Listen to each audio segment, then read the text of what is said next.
The party has spent the last few hours hacking and slashing their way through the headquarters of the cult of elemental air. They finally come across the throne room and see nothing at eyeline. The party's ranger spots movement up above and shouts, "They're above us! Look out!" Jumping down from its perch, an ash-grey cloud giant appears and its magical vast wings extend out as it glides effortlessly to the floor. The giant raises his hand and casts a spell, causing a fog cloud to extend in all directions around the party. Arrows begin raining in and the party must make a choice. Stand and fight, or run. Today's video is on the cloud giant of evil air.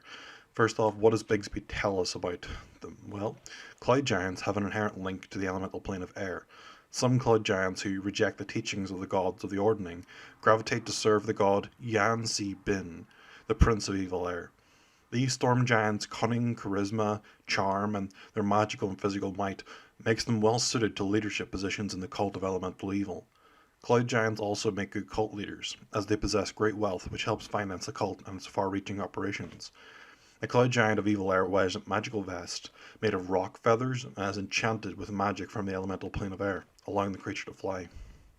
What about the stats? Well, stats-wise, cloud giants of evil air are similar to the generic storm giant, except they have higher charisma, which makes sense for the cult leader, and their attacks do an average of 7 damage more per round, which isn't significant for being 3 CR higher, but the reduced damage output is offset by the elemental evil air's stunning boomerang attack and innate spellcasting.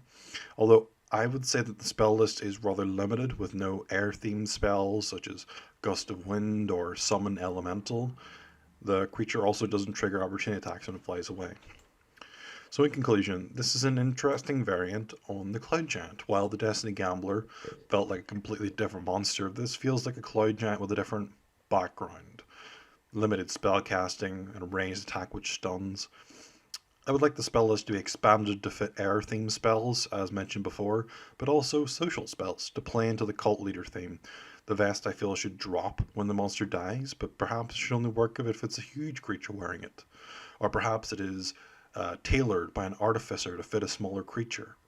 Despite the changes I would make, I feel that this is a good start to a campaign's main villain or perhaps a mini-boss in a campaign, surrounding or featuring elemental cults.